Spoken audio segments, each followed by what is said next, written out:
BJP BRS పార్టీల నాయకులు ఢిల్లీలో దోస్తీ గల్లీలో కుస్తీ అన్నట్టుగా వ్యవహరిస్తున్నారు.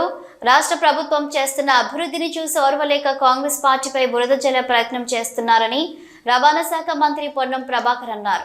మహారాష్ట్ర ఎన్నికల ప్రచారంకు వెళ్తున్న రాష్ట్ర రవాణా శాఖ మంత్రి పొన్నం ప్రభాకర్కు గోదావరి ఖన్నీలో రామగుండం ఎమ్మెల్యే రాజ్ ఠాకూర్ కాంగ్రెస్ పార్టీ శ్రేణులు ఘన స్వాగతం పలికారు.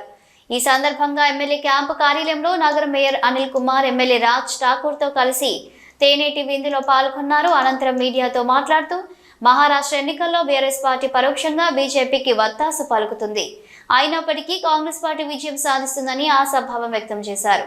గత 10 సంవత్సరాలుగా బీజేపీ ప్రవేశపెట్టిన ప్రతి బిల్లుకు టీఆర్ఎస్ వత్తాసు పలికిందని తెలిపారు. కాళేశ్వరం ప్రాజెక్టుపై అవినీతి జరిగిందన్న బీజేపీ ప్రభుత్వం బీఆర్ఎస్ నాయకులను ఎందుకు జైలుకు పంపడం లేదని ప్రశ్నించారు. కాంగ్రెస్ ప్రభుత్వం ఏర్పడిన తర్వాత కాళేశ్వరం ప్రాజెక్టుపై విచారణ కొనసాగుతుందని, బాధ్యులైన వారిపై చర్యలు తీసుకునేందుకు కాంగ్రెస్ ప్రభుత్వం సిద్ధంగా ఉందన్నారు. భవిష్యత్తులో బీజేపీ పార్టీ వాసన కూడా కాంగ్రెస్ పార్టీకి తగలదని, భారతీయ జనతా పార్టీతో ఎట్టి పరిస్థితిలో పొత్తు ప్రసక్తి ఉండదన్నారు. తెలంగాణ రాష్ట్రంలో ప్రజాపాలన కొనసాగుతుందని, ప్రజా విజయోత్సవాల పేరు మీద ఈ నెల 19న వరంగల్లో పెద్ద ఎత్తున మహిళా సదస్సు ఏర్పాటు చేస్తున్నామని తెలిపారు. కాంగ్రెస్ పార్టీ శ్రేణులతో పాటు ప్రతి ఒక్కరూ విజయోత్సవాలలో పాల్గొని విజయవంతం చేయాలని పిలుపునిచ్చారు. బిల్లులకు సంబంధించి నోటుబందీ కావచ్చు, లేదా జిఎస్టీ కావచ్చు, రకరకాల రాష్ట్రపతి ఎన్నికలు, ఉపరాష్ట్రపతి ఎన్నికలతో సహా ప్రతి పార్లమెంట్లో జరిగే ప్రొసీడింగ్కు భారతీయ జనతా పార్టీకి మద్దతు ఇచ్చినటువంటి పార్టీ టీఆర్ఎస్ 10 ఏళ్ళు. వాళ్ళ అవినీతి రక్షించుకోవడానికి కేంద్రంతో అనేక సత్సంబంధాలు నెలకొల్పుతున్నటువంటి పార్టీ టీఆర్ఎస్ పార్టీ. ఇన్ని తప్పులు జరిగినాయి, జైలు పంపుతాం, అవినీతికి నిలయమైంది, ఏటీఎం అయింది కాళేశ్వరం అని చెప్తున్నటువంటి బీజేపీ పార్టీ 10 ఏళ్ళల్లా ఇగో జైలు కోతారు, అవ జైలు కోతారు అన్నటువంటి వాళ్ళు ఎందుకు జైలు పంపలే, ఎందుకు అరెస్ట్ చేయలే, ఎందుకు చర్యలు తీసుకోలేదని అడుగుతాను. మీరు కేంద్రంలో కదా అధికారంలో ఉన్నది 10 ఏళ్ళు. వాళ్ళ రాష్ట్రంలో అధికారంలో ఉన్నప్పుడు ఏటీఎం మారిపోయింది, తెలంగాణ రాష్ట్రంలో కాళేశ్వరంలో తదితరం అన్నాడు. ఇవి వచ్చిన తర్వాత ఎంక్వైరీ కమిషన్ వేసినాం, దాని విచారణ జరుగుతూ ఉంది.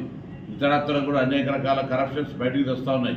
ఇవన్నీ చూసి భయపడి బీజేపీ శరణు కోరితే బీజేపీ టీఆర్ఎస్ కలిపి తెలంగాణ ప్రభుత్వాన్ని బలహీనం చేయాలని, ఎన్నికైన నెల రోజుల్లో చెప్పారు ఈ ప్రభుత్వం కూలిపోతుందని. ఇద్దరు పార్టీలోనూ ఒకరి మ్యూజిక్ అయితే ఒకరి పాట, ఇంకొకరు పాట పాడితే ఇంకొకరు మ్యూజిక్ ఆడతారు. ఇద్దరు కూడా సేమ్ ఒకటే టోన్, ఒకటే వాణి, ఒకటే బాణి.